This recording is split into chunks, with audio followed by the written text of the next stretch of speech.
Welcome back to the session of the Hindu newspaper analysis for UPSC Civil Services examination. Today we will discuss mainly three issues. The first issue is why Lokpal and Lok Ayuga loses its public trust, and the second issue is related to United Nations Day, and the third issue is what is quantum computing.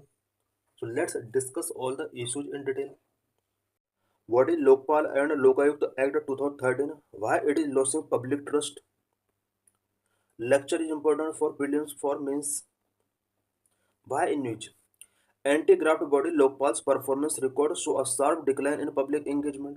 The number of complaints that Lokpal has received since it began functioning in 2019-20 has dropped from a peak of 2,469 in 2022-23 to just 233 this year till September.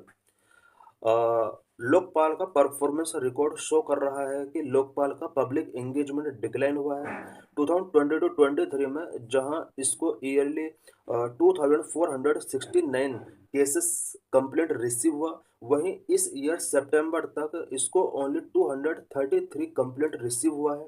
इससे show होता है कि लोकपाल का public engagement decline हो रहा है। The Lokpal has the jurisdiction to inquire into allegations of corruption against individuals, including the PM, Union Minister and government officials. Lokpal के पास इतनी पावर है कि वो prime minister, union minister and government officials के against corruption allegation से related inquiry कर सकता है। Of a total 6,955 complaints received by the Lokpal to date, 90% or 6,264 had been received in the first 4 years of its establishment till 2023.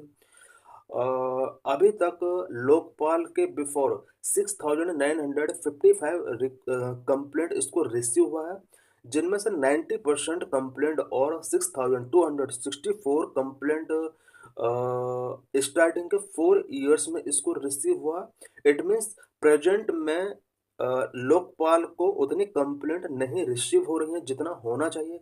ये show करता है कि इसका पब्लिक एंगेजमेंट काफ़ी डिक्लाइन हुआ है। The remaining 691 were received in the past 3 years. Past 3 years में लोकपाल को ओनली 691 कंप्लेंट रिसीव हुआ है। The Lokpal now has 7 members including its chairperson Justice AM Khanwilkar, the its sanctioned strength is 8। Lokpal के लिए जो सैंक्शनड स्ट्रेंथ है, इट मीन्स इसके जो टोटल मेंबर्स होते हैं वो 8 होते हैं, इंक्लूडिंग चेयरपर्सन। इसमें चेयरपर्सन भी होता है, बट प्रेजेंट में इसके अंदर ओनली 7 मेंबर्स ही वर्क कर रहे हैं। Lokpal and Lokayukta. Lokpal and Lokayukta are public institutions established in India to investigate and prosecute corrupt public officers. Lokpal and Lokayukta India में पब्लिक इंस्टीट्यूशंस हैं जो कि करप्ट पब्लिक ऑफिशियल्स को इन्वेस्टिगेट एंड प्रोसिक्यूट करने के लिए रिस्पॉन्सिबल है। Recommendations of ARC. In the 1960s, the Administrative Reform Commission of India suggested the creation of two specialized authorities, the Lokpal and Lokayukt, to address citizens' complaint and grievance related to corruption. 1960s के decade में administrative reform commission ने India में to ऐसी specialised authorities के creation के लिए recommend किया था, जो कि पीपल के करप्शन से रिलेटेड ग्रीवेंस एंड कंप्लेंट को एड्रेस कर सके। Role of ombudsman. Lokpal and Lokayukta perform the function and role of an ombudsman. Lokpal and Lokayukta दोनों ही ओम्बड्समैन के रोल एंड फंक्शन को परफॉर्म करते हैं। They inquire into allegations of corruption against certain organizations, public bodies, and for other related matters. Lokpal and Lokayukta दोनों ही certain organisations, public bodies के against जो भी करप्शन एलिगेशंस पुट किए गए हैं उनका इंक्वायरी करता है। National and state level. Lokpal is a national level institution but Lokayukta is a state level institution. Both institutions have the power to investigate and prosecute corruption cases and both are headed by a panel of जजेस और retired जजेस। Lokpal national level institution है, Lokayukta state level institution है, but दोनों ही institutions को ये power given की गई है कि करप्शन से रिलेटेड केसेस का इन्वेस्टिगेशन ये कर सकते हैं, प्रोसिक्यूशन स्टार्ट कर सकते हैं। दोनों ही इंस्टीट्यूशन कुछ जजेज और रिटायर्ड जजेस के पैनल के द्वारा हेड किया जाता है। It means Lokpal and Lokayukta के जो भी हेड होते हैं वो जजेज होते हैं।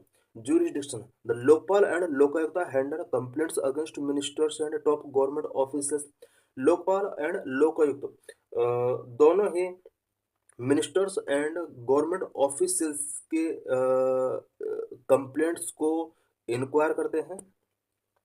Article 252 of constitution, Lokpal and Lokayukta act 2013 was passed under article 252 of the constitution of India. Lokpal and Lokayukta constitution के आर्टिकल 252 के अकॉर्डिंग पास किया गया है। It is an independent studio body under section 3 of the act. Lokpal and Lokayukta act 2013 के अंदर ये एक independent statutory body है। What is the background and genesis of Lokpal and Lokayukta in India? India में लोकपाल एंड लोकायुक्त का क्या बैकग्राउंड रहा है, क्या इसका जेनेसिस रहा है? Origin: The concept of ombudsman was originated in 1809 in Sweden. Ombudsman का कंसेप्ट सबसे पहले स्वीडन के अंदर 1809 में स्टार्ट होता है। In India, the former law minister Ashok Kumar Sen became the first Indian to propose the concept of a constitutional ombudsman in parliament in early 1960। India के अंदर 1960s में पहली बार कॉन्स्टिट्यूशनल ओम्बड्समैन का कंसेप्ट पार्लियामेंट के अंदर अशोक कुमार सेन ने रखा। उस टाइम पर अशोक कुमार सेन लॉ मिनिस्टर हुआ करते थे। Doctor L M. Singhvi coined the term Lokpal and Lokayukta in 1963। Ashok Kumar Sen ने कॉन्स्टिट्यूशनल ओम्बड्समैन का कंसेप्ट यहाँ पर रखा, बट 1963 में Lokpal and Lokayukta term LM. Singhvi के द्वारा कॉइन किया गया। Later in the year 1966, the first Administrative Reform Commission passed recommendations related to setting up of two independent authorities at the central and at the state level. 1966 में first administrative reform commission ने two independent authorities central and state level पर establish करने के लिए यहाँ पे कुछ recommendations given किए। After this, Lokpal bill was passed in Lok Sabha in 1968 but lapsed due to the dissolution of Lok Sabha. इसके बाद 1968 में लोकसभा के अंदर लोकपाल बिल पास कर दिया जाता है, बट लोकसभा के डिसोल्यूशन की वजह से ये बिल लैप्स हो जाता है। इट मीन्स लोकपाल बिल पहली बार 1968 में लोकसभा के अंदर पास कर दिया गया था। Since then, the bill was introduced many times in Lok Sabha but has lapsed. 1968 के बाद लोकसभा में Lokpal bill many times introduce किया गया, बट मैनी टाइम्स से लैप्स भी हुआ। Later in 2002, the NCRWC National Commission for Review of Working of Constitution recommended the appointment of the Lokpal and Lokayut। 2002 में NCRWC ने लोकपाल एंड लोकायुक्त के अपॉइंटमेंट के लिए कुछ रिकमेंडेशंस गिवन किए। इन 2005, the second administrative reform commission also recommended the same. Second administrative reform commission ने भी Lokpal and Lokayukta को इस्टेब्लिश करने के लिए 2005 में कुछ रिकमेंडेशंस गिवन किए। The Anna Hazare movement, which is also known as India Against Corruption movement, was led by social activist Anna Hazare, began a hunger strike in 2011 to demand the creation of a fully independent, effective anti-corruption body known as Lokpal। 2013 में Anna Hazare movement start होता है, which is also known as India against corruption movement. ये एक social activist थे और इन्होंने 2011 में अपना हंगर स्ट्राइक स्टार्ट किया। इस हंगर स्ट्राइक के ड्यूरिंग इन्होंने fully independent effective anti corruption body it means Lokpal के क्रिएशन के लिए यहाँ पर डिमांड किया। As a result of the Anna movement, the Lokpal and Lokayukta bill was introduce in the Indian parliament and passed into law in 2013। Anna movement के बाद parliament के द्वारा Lokpal and Lokayukta bill pass कर दिया जाता है। 2013 में ये लॉ बन जाता है। ये लोकपाल एंड लोकायुक्त के एस्टेब्लिशमेंट का हिस्ट्री था। What are the key provisions of the Lokpal and Lokayukta act 2013? Lokpal and Lokayukta act 2013 के की प्रोविजंस क्या क्या हैं? Number one, selection committee. Selection committee includes the Prime Minister as chairman, Lok Sabha Speaker, leader of opposition in Lok Sabha, CJI or judge nominated by him/her, and one eminent jurist appointed by President. Lokpal and Lokayukta के लिए एक selection committee होती है। इस selection committee के अंदर about 5 member होते हैं। Prime minister, Lok Sabha speaker, leader of opposition in Lok Sabha, CJI और अदर जज and one eminent jurist appointed by president. ये 5 मेंबर इसके सिलेक्शन कमेटी के मेंबर होते हैं, बट प्राइम मिनिस्टर इस कमेटी का चेयरपर्सन होता है। jurisdiction, Lokpal and Lokayukta can be applied against PM, ministers, MPs and group A, B, C and D of the government employees. Lokpal and Lokayukta prime minister, other ministers, MPs, group A, B, C and D of government employees के against apply किया जा सकता है। Composition, it is composed of a chairperson and a maximum of 8 members, with half of them being judicial members. 50% of members belong to SC, ST, OBC, minorities and women. Lokpal and Lokayukta ये जो इसके अंदर total 9 member होते हैं, 1 chairperson and 8 other members.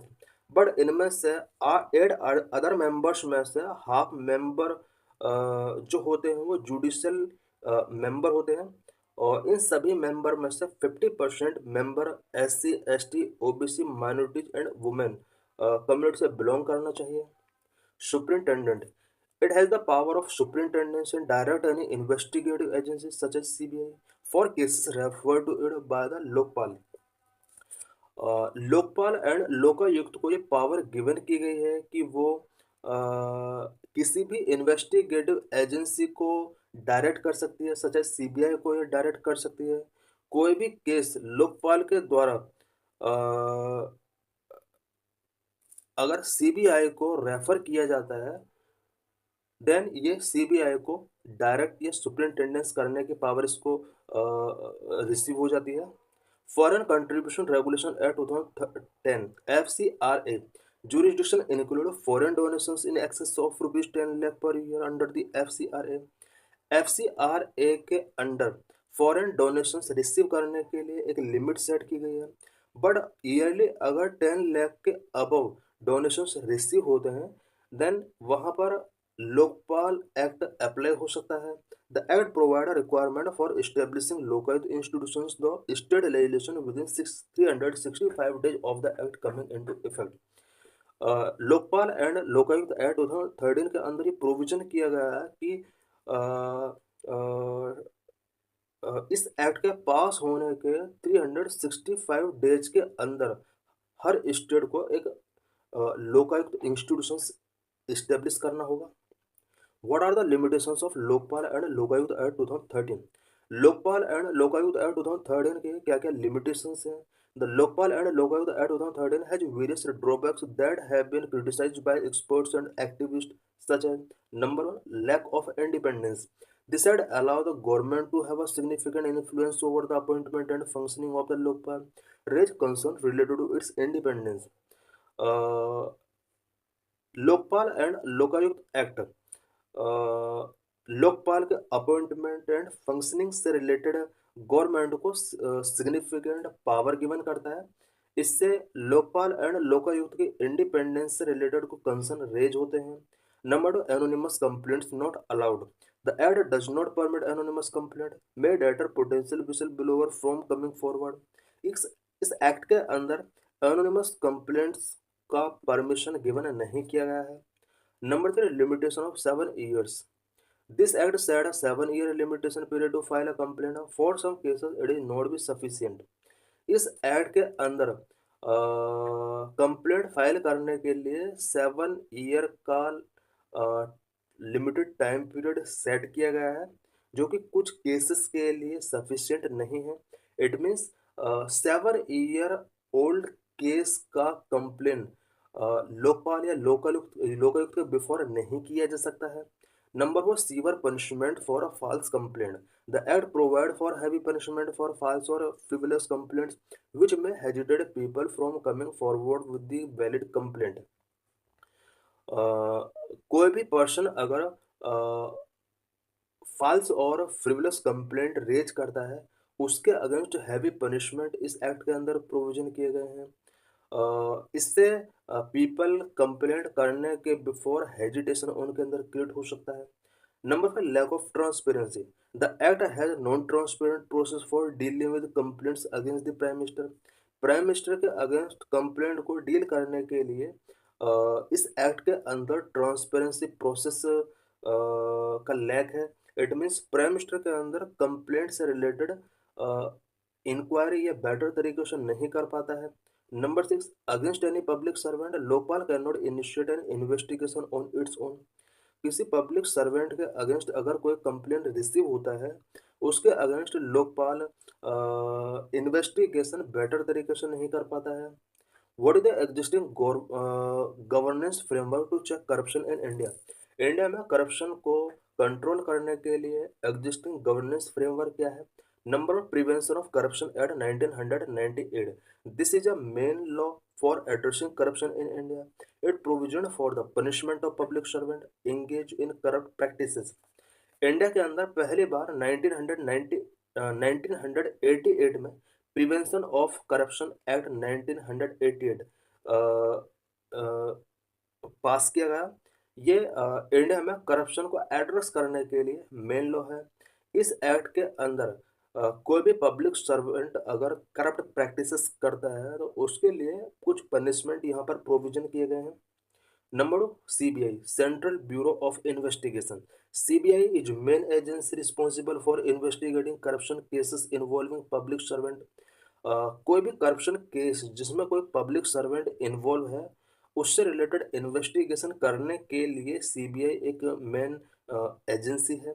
Number 3, CVC, central vigilance commission and state vigilance commission handle citizens grievance related to corruption. Citizen के corruption से related जितने भी ग्रीवेंस हैं, उसको हैंडल करने के लिए CVC, central vigilance commission and state vigilance commission responsible है। Number 4, National Human Rights Commission (NHRC). Indian citizen can file complaint if they feel that their rights have been violated. Indian citizen को अगर लगता है कि उनका fundamental right का violation हुआ है, देन वो NHRC के बिफोर कंप्लेंट रेज कर सकते हैं। Number 5, all India services rule 1968 prohibit this act prohibit government employees from engaging in an activity that may affect their integrity or impartiality, such as accepting bribes or gift, engaging in partisan political activities, or disclosing confidential information.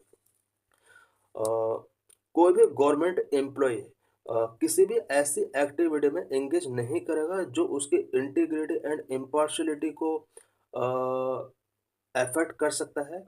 और कोई भी government employ bribes और gift accept नहीं करेगा, किसी भी partition political activities में engage नहीं होगा और कॉन्फिडेंशियल इंफॉर्मेशन को डिस्क्लोज नहीं करेगा। ये सब सारे provision all India services rule 1968 में प्रोविजन किए गए हैं। Number 6, the Central Civil Services Rule 1964 prohibits central government employees from engaging in any activity that may compromise their integrity or impartiality. Central civil services rule 1964 के under ये provision किया गया है कि कोई भी सेंट्रल गवर्नमेंट एम्प्लॉयज किसी भी ऐसी एक्टिविटी में इंगेज नहीं करेगा जिससे उसकी इंटीग्रिटी एंड इम्पार्शलिटी को कोई थ्रेट पहुंचता है। Number 7, administrative tribunals such as Central Administrative Tribunal are specialized court that hear and decide disputes related to the administrative actions of government agencies related to matter of corruption. India के अंदर administrative tribunal such as central administrative tribunal CAT CAD जैसे institutions में एक tribunal है जो कि एक specialised court है गवर्नमेंट एजेंसी से रिलेटेड जो भी कंप्लेंट्स हैं उसको ये सॉल्व करता है। This is PYQ related to this article. A national lokpal, however strong it may, cannot resolve the problems of immorality in public affairs. Discuss 2000. What is quantum computing? In this lecture, we will discuss about quantum computing and India's quantum mission. Lecture is important for prelims. For means, what is quantum computing? Quantum computing is an area of computer science which uses the principle of quantum theory at the atomic and subatomic level. Quantum computer computer science का एक ऐसा area है जो कि atomic and subatomic level पर quantum theory के principle को use करता है. It uses subatomic particle such as electron और photons. Quantum computing subatomic particles का यूज करता है such as electron and photons.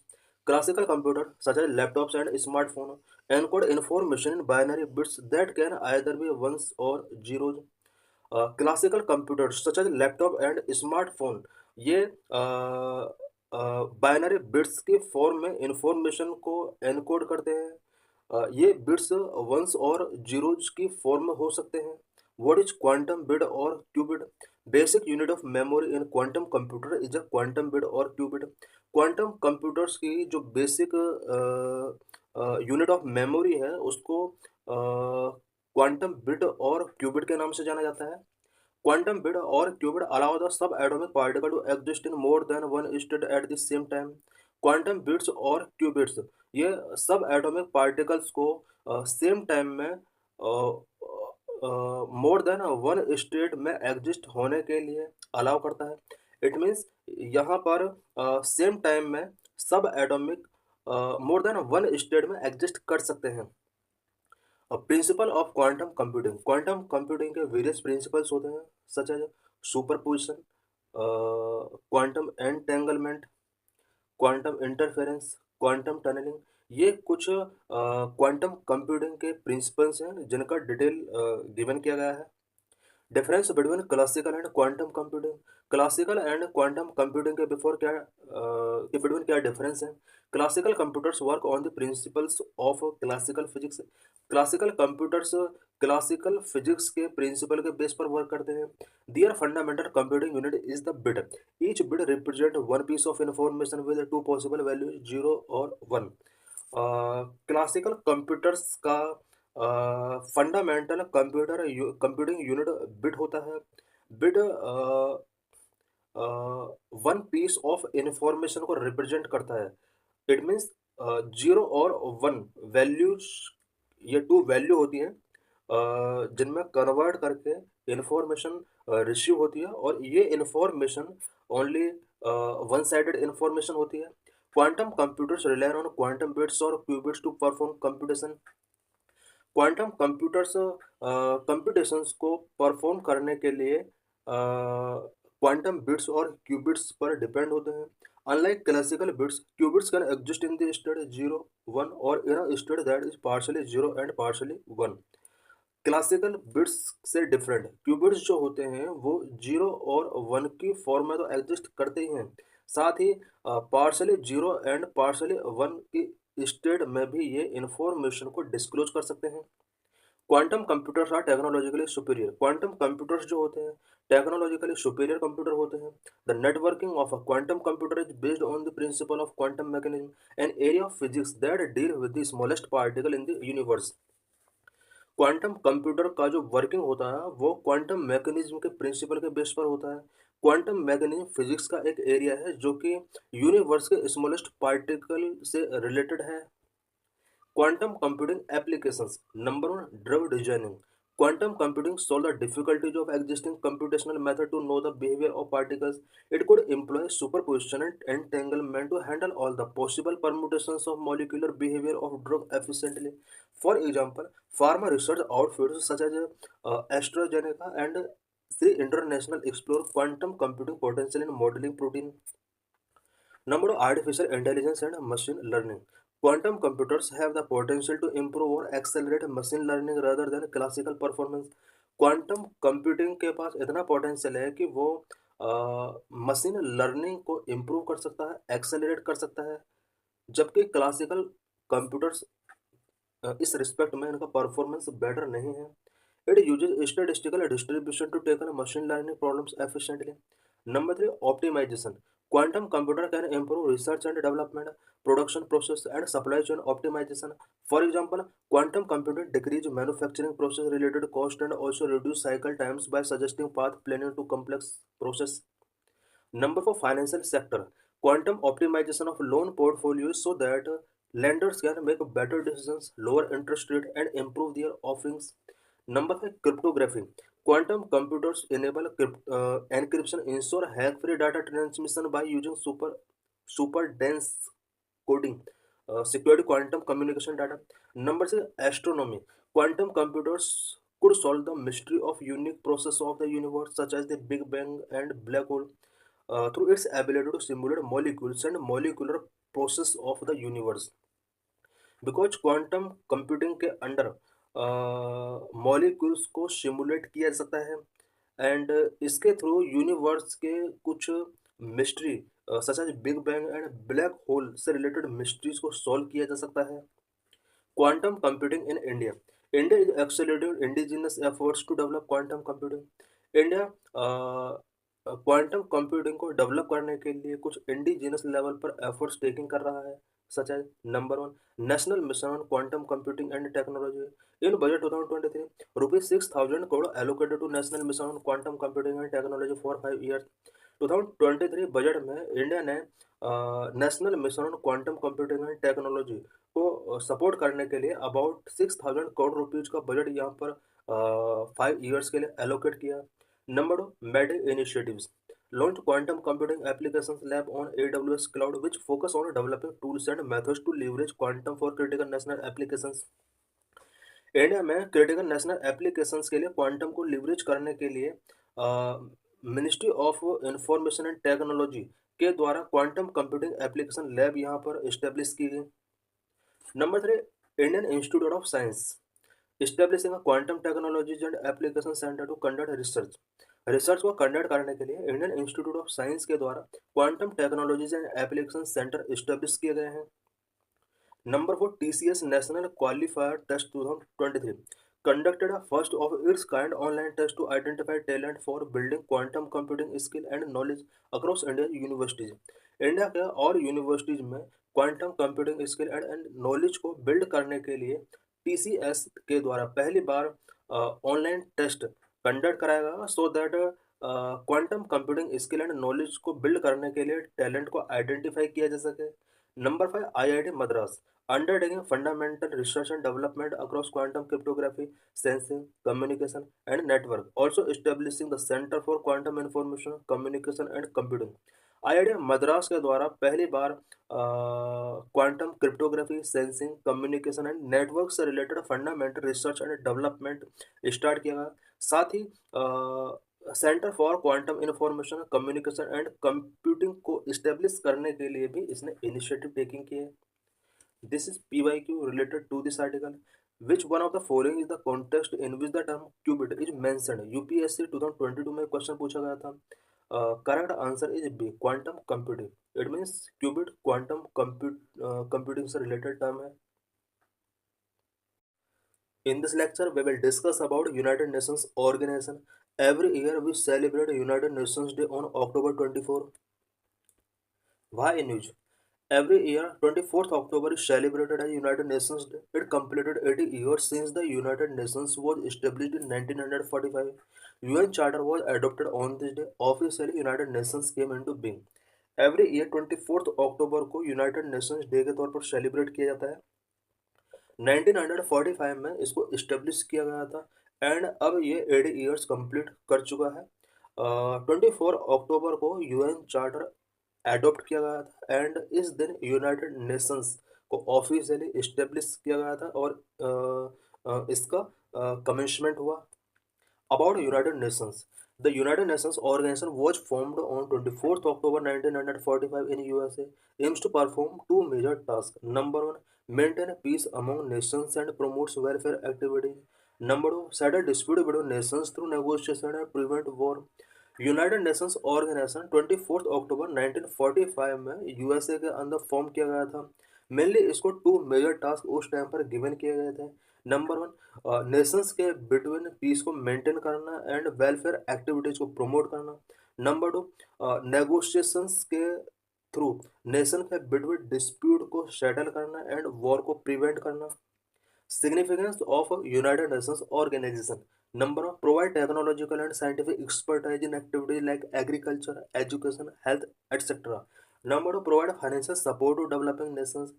United Nations का सबसे बड़ा जो सिग्निफिकेंस है वो ये है कि कंट्रीज के अंदर specially agriculture, education and health sector में technological and scientific expertise provide ये कराता है एंड डेवलपिंग नेशंस को फाइनेंशियल सपोर्ट भी ये प्रोवाइड कराता है। Historical background of establishment of UN. United Nations के एस्टेब्लिशमेंट का हिस्टोरिकल बैकग्राउंड क्या है? The rivalry between countries lead world war in the first half of the 20th century. First World War and League of Nations. First World War was fought from 1914 to 1918. Thousands of people died, many were injured, and thousands of families lost their homes and property. Countries के between रेवलरी बहुत ज़्यादा थी और इस वजह से to world war हुए 20th century के फर्स्ट हाफ में। फर्स्ट वर्ल्ड वॉर यहाँ पर 1914 से लेकर 1918 तक कंटिन्यू चला। इस वॉर के अंदर थाउजेंड्स ऑफ पीपल डेड हुए, मैनी इंजर्ड हुए एंड थाउजेंड ऑफ फैमिलीज ने यहाँ पर अपने होम्स एंड प्रॉपर्टीज को लॉस्ट किया। The leaders of the world felt the need of setting up a world body to solve the problem peacefully after the First World War. First world war complete हो जाता है। World के कुछ leaders ने एक world body setup करने का यहाँ पर इनिशिएटिव टेकिंग किया सो दैट कंट्रीज के बिटवीन प्रॉब्लम को पीसफुली तरीके से सॉल्व किया जा सके। League of Nations. They formed an organization called the League of Nations, but this organization could not achieve its objective. First world war के बाद वर्ल्ड लीडर्स ने कंट्रीज के बिटवीन रिवलरी को सॉल्व करने के लिए एक ऑर्गेनाइजेशन यहाँ पर फॉर्म किया which is known as League of Nations. League of Nations के जो भी ऑब्जेक्टिव थे वो अचीव नहीं किए जा सके। Reason of failure of League of Nations. League of Nations fail हो जाता है, बट इसके फेल होने के क्या क्या रीजंस थे? Number one, USA the most powerful country in the world was not its member. USA जो कि वर्ल्ड में उस टाइम पर भी मोस्ट पावरफुल कंट्री था, वो इस ऑर्गेनाइजेशन का मेंबर नहीं था। Number two, the league member were not willing to oppose the aggression by Italy, Germany and Japan. Italy, Germany and Japan के जो भी एग्रेशंस थे लीग ऑफ नेशन के मेंबर उन एग्रेशंस को ओपोज नहीं कर पा रहे थे। As a result this aggression lead to second world war. इस एग्रेशन की वजह से वर्ल्ड के अंदर सेकेंड वर्ल्ड वॉर स्टार्ट होता है। Second world war, the second world war was started 1939 when Hitler invaded Poland. It was the first truly global war and more destructive and severe than the first world war.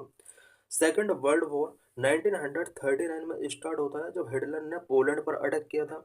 ये first world war के compare में काफ़ी destructive था। Atom bomb was first used in this war. Second world war में पहली बार atom bomb का use किया गया था। The USA dropped 2 atom bomb on Hiroshima and Nagasaki in Japan on 6 August and 9 August 1945 respectively. USA ने Japan के Hiroshima and Nagasaki city पर 6 अगस्त and 9 अगस्त 1945 में 2 एटम बॉम्ब यहाँ पर ड्रॉप्ड किए। These 2 cities were reduced into ashes within minutes. ये जो cities हैं ये एसेस में कन्वर्ट हो गए। The leader of the world felt the need of setting a world body to avoid the repetition of such a war and to bring peace to the war stricken people. World के leader ने सोचा कि हमें एक ऐसा world body setup करना होगा जो इस तरह के वॉर के रिपीटेशन को अवॉइड कर सके। Establishment of United Nations Conference at San Francisco. After Second World War, 50 nations held a conference at San Francisco, USA in April 1945. अप्रैल 1945 में सैन फ्रांसिस्को में 50 नेशंस के द्वारा एक कॉन्फ्रेंस किया जाता है। स्पेशली सेकेंड वर्ल्ड वॉर के बाद ये कॉन्फ्रेंस किया जाता है। Establishment of UNO. Finally, they established an international organization called the United Nations Organization or the UNO on 24th October 1945. 24th अक्टूबर 1945 को इन सभी कंट्रीज के द्वारा एक इंटरनेशनल ऑर्गेनाइजेशन UNO इस्टेब्लिश किया गया। The UN emblem is a world map surrounded by olive branches. The UN flag is light blue in color. The white UN emblem is in the center of the flag. UN emblem olive branches के द्वारा surround किया गया world map है। It means इसके emblem के अंदर world map given है जो कि ओलिव ब्रांचेस के द्वारा सराउंडिंग है। एंड यूएन फ्लैग का जो कलर है वो लाइट ब्लू कलर है। वाइड यूएन एम्बलम फ्लैग के सेंटर में गिवन किया गया है। Objectives of the United Nations के क्या क्या ऑब्जेक्टिव हैं? The main objectives laid down in the UN Charter are as follows. Number 1, to maintain peace and security among the member nations. Number 2, to develop friendly relations and cooperation among the member nations. Number 3, to cooperate with every nation in solving the social, economic, cultural, and humanitarian problems peacefully. Number 4, to protect human rights and basic freedom all over the world, irrespective of caste, color, sex, religion, or language. Membership of the United Nations. To become a member of the UNO, a country must be peace loving and willing to accept the aims, objectives, and rules of the UN Charter. Number 2, must be recommended by the UN Security Council for the membership, and its membership must be confirmed by the UN General Assembly by two-thirds majority of the votes. Number 3, must be judged by the UN as being able to carry out these aims and objectives. ये कुछ conditions थी जिनके through कोई भी country UNO का member बन सकता है। Main organs of the United Nations के मेन ऑर्गन क्या क्या हैं? Number 1, UN General Assembly. Number 2, UN Security Council. Number 3, Economic and Social Council. Number 4, Trusteeship Council. Number 5, International Court of Justice. Number 6, the Secretariat. Number 1, the General Assembly. UN General Assembly main body of the UN, ये UN की main body है। Meeting once in a year, members 192 countries to pass resolution on all important matters, a two-third majority is needed. Vote value of each of the member nation only one vote. The members of the General Assembly elect its one member as president and one as vice president every year. UNGA function to discuss the matter of UN's charter. It also approve the budget of UN. Number 2, the Security Council. It is the most powerful organ of the UN. UNSC maintain peace and security in the world. Total members 15. Permanent members 5. The other 10 members are elected by the General Assembly for 2 years. The permanent members US, UK, China, Russia, and France. Each member of Security Council has one vote only. In permanent member of the Security Council have the power of veto. Number 3, the Economic and Social Council. Total members 54. Each member is elected for a period of 3 years, meeting twice in a year. The purpose of UCOSCO Economic and Social Council का जो main purpose है वो क्या है? To fulfil the social and economic objectives of the UN, discuss the economic problem like starvation, poverty, floods, famines, etc., and social issues like health, education, child welfare, etc., to suggest ways of resolving them. Number 4, the Trustship Council. The Trustship Council look after the regions of the world that are not yet independent and are controlled by other states. The council help them towards self-governance. Number 5, the International Court of Justice. It is the judicial body of the UN and settle legal problem. United Nations का ये एक judicial body होता है जो कि legal problem को settle करता है। The court has its permanent headquarter at the Hague in Netherlands but may hold its meeting elsewhere in necessary. The court consists of 15 judges belong to different member nations. The judges are elected by General Assembly and the Security Council for 9 years. Number 6, the Secretariat. The Secretariat is located in New York. All the administrative work of the UN is carried out by the Secretariat headed by the Secretary General. The Secretary General is appointed by the General Assembly for a period of 5 years. Agencies of United Nations. United Nations की कौन कौन सी agencies हैं? Number 1, UNICEF, United Nations International Children's Emergency Fund. Number 2, WHO, World Health Organization. Number 3, UNESCO, United Nations Educational, Scientific and Cultural Organization. Number 1, UNICEF, UNICEF, the only organization that work for the welfare and betterment of children, was established in 1946. 1946 में UNICEF establish किया जाता है। Only यही एक ऐसा organisation है जो कि चिल्ड्रन के वेलफेयर एंड बेटरमेंट के लिए वर्क करता है। It actively assist its member nations to solve the problem of malnutrition, illiteracy and disease among the children. Children के अंदर malnutrition, illiteracy and disease से रिलेटेड प्रॉब्लम को solve करने के लिए मेंबर कंट्रीज को ये असिस्ट करता है। Operates anganwadi, the UNICEF operate a programme called anganwadi in India for the upliftment of children. Children के अपलिफ्टमेंट के लिए आंगनवाड़ी प्रोग्राम जो स्टार्ट किया गया है, इंडिया के अंदर भी चल रहा है, यूनिसेफ के हेल्प से ही इसको ऑपरेट किया जा रहा है। It educates mothers about the various diseases and their treatment. It also educates them on the importance of a balanced diet and hygiene. Number World Health Organization (WHO). WHO was set up in 1948. Headquarters of the WHO is located in Geneva, Switzerland. Popular slogan of WHO: Health is Commonwealth and Health for all and all for health. ये कुछ इसके common slogan हैं।